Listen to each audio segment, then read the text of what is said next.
Welcome to स्वयं current affairs. आज है 26 जुलाई 2022। 26 जुलाई 2022 के जितने भी पॉडे क्वेश्चन बने हैं उनके बारे में आज हम जानेंगे।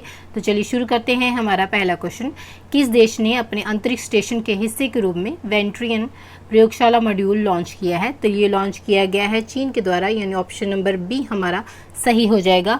अंतरिक्ष में अपना स्पेस स्टेशन बनाने के लिए चीन ने हाल ही में अपना पहला लैब मॉड्यूल वेंटियन लॉन्च कर दिया है।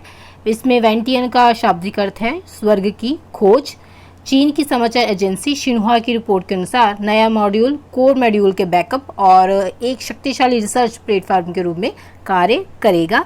बात करें चीन की कैपिटल की, तो इसकी कैपिटल है बीजिंग, राष्ट्रपति हैं शी जिनपिंग और मुद्रा है रेन मिनबी। हमारा नेक्स्ट क्वेश्चन है, किस राज्य सरकार ने अगस्त से पायलट आधार पर फैमिली डॉक्टर प्रोजेक्ट शुरू करने का फैसला किया है? तो ये फैसला किया गया है आंध्र प्रदेश के द्वारा, यानी ऑप्शन नंबर डी हमारा सही हो जाएगा। आंध्र प्रदेश राज्य सरकार ने विशाखापत्तनम के एक जिले में पायलट आधार पर फैमिली डॉक्टर प्रोजेक्ट को लागू करने का निर्णय लिया है। इस परियोजना के 15 अगस्त 2022 से शुरू होने की उम्मीद है। इसका उद्देश्य विशेष रूप से ग्रामीण आबादी के बीच स्वास्थ्य सेवाओं में सुधार करना है।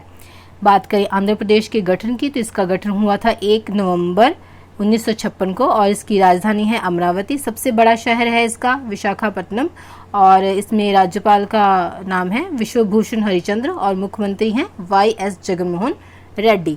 हमारा नेक्स्ट क्वेश्चन है, भारत का अपनी तरह का पहला ब्रेन हेल्थ क्लिनिक किस राज्य में शुरू हुआ? तो वह शुरू हुआ है कर्नाटक में, यानी ऑप्शन नंबर ए हमारा सही हो जाएगा। कर्नाटक के स्वास्थ्य मंत्री डॉक्टर के सुधाकर ने सामान्य न्यूरोलॉजिकल विकारों वाले रोगियों के निदान, उपचार, संदर्भ और अनुवर्ती कार्यवाही के लिए बेंगलुरु में भारत के मस्तिष्क स्वास्थ्य क्लिनिक का उद्घाटन किया। जयनगर जनरल अस्पताल में कर्नाटक ब्रेन हेल्थ इनिशिएटिव के तहत विश्व मस्तिष्क दिवस पर इस क्लिनिक का शुभारंभ किया गया है। कर्नाटक की बात की जाए तो कर्नाटक भारत के दक्षिण पश्चिमी क्षेत्र का एक राज्य है जिसका गठन 1 नवंबर 1956 को राज्य पुनर्गठन अधिनियम के पारित होने के साथ हुआ था। मूल रूप से इसे मैसूर राज्य के नाम से जाना जाता था और 1973 में इसका नाम बदलकर कर्नाटक कर दिया गया था। कैपिटल है इसकी बेंगलोर, राज्यपाल हैं थावरचंद गहलोत और मुख्यमंत्री हैं बसवराज बोम्मई। हमारा नेक्स्ट क्वेश्चन है, किस स्थान में रूस और यूक्रेन ने जुलाई 2022 में तुर्की और संयुक्त राष्ट्र के साथ साथ अलग अलग समझौते पर हस्ताक्षर किए हैं? तो हस्ताक्षर किए गए हैं इस्तांबुल में, यानी ऑप्शन नंबर सी हमारा सही हो जाएगा। रूस और यूक्रेन ने हाल ही में तुर्की और संयुक्त राष्ट्र के साथ इस्तांबुल में अलग अलग समझौते पर हस्ताक्षर किए। ये सौदा यूक्रेन को 22 मिलियन टन अनाज और अन्य कृषि उत्पादों का निर्यात करने में सक्षम करेगा, जो कि युद्ध के कारण काला सागर बंदरगाहों में फंस गए थे। इसके अलावा इस्तांबुल में एक नियंत्रण केंद्र भी स्थापित किया जाएगा जिसमें संयुक्त राष्ट्र, तुर्की, रूसी और यूक्रेनी अधिकारी शामिल होंगे। हमारा नेक्स्ट क्वेश्चन है, किस संस्थान ने समुद्री जल को पीने योग्य पानी में बदलने के लिए स्वदेशी तकनीक विकसित की है?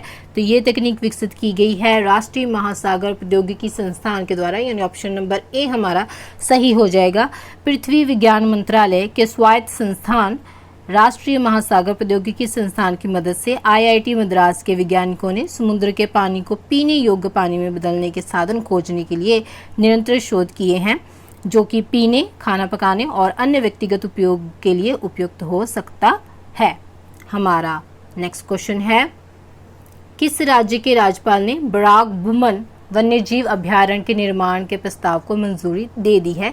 तो ये मंजूरी दे दी गई है असम में, यानी ऑप्शन नंबर बी हमारा सही हो जाएगा। असम की बराक घाटी को जल्द ही दूसरा वन्यजीव अभ्यारण्य मिलेगा जिसमें राज्यपाल जगदीश मुखी बराक बुमन वन्यजीव अभ्यारण्य के निर्माण के प्रस्ताव को मंजूरी दे दी है। बराक घाटी में बेरोल वन्यजीव अभ्यारण्य भी है। इस क्षेत्र में प्राइमेट्स की 8 दर्ज प्रजातियां हैं जैसे कि स्लो लोरिस, रीसस, मैकॉक इत्यादि हैं। हमारा नेक्स्ट क्वेश्चन है, हाल ही में केंद्रीय प्रत्यक्ष कर बोर्ड ने अपनी कौन सी वर्षगांठ मनाई है? तो वह मनाई गई है 163, यानी ऑप्शन नंबर डी हमारा सही हो जाएगा।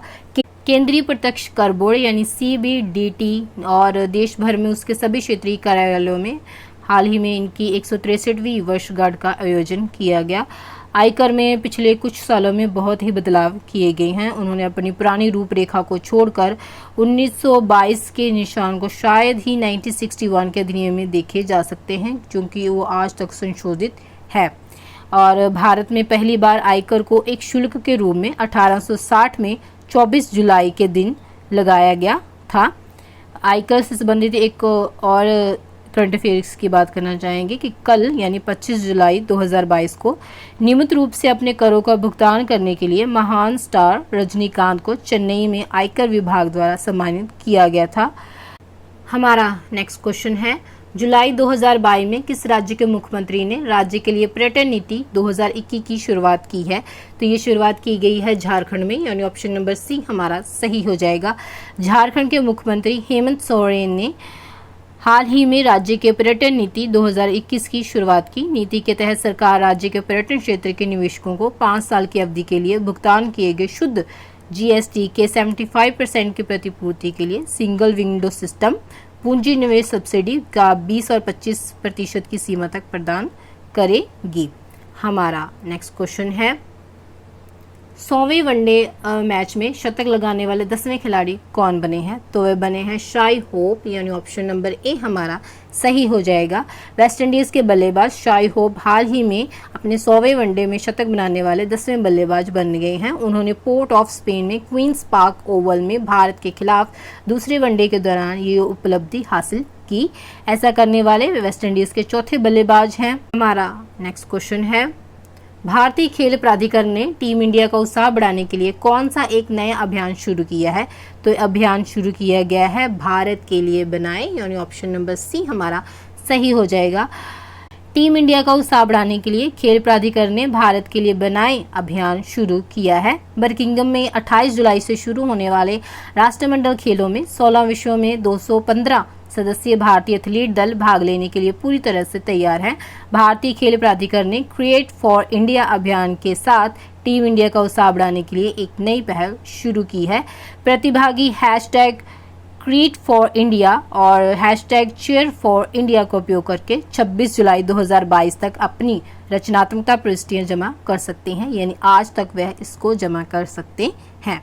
तो फ्रेंड्स, ये थे आज के कुछ इंपॉर्टेंट करंट अफेयर्स। अगर आपको वीडियो अच्छी लगी हो तो आप इसे लाइक और शेयर करें। अगर आप चैनल पर नए हैं तो चैनल को सब्सक्राइब करें।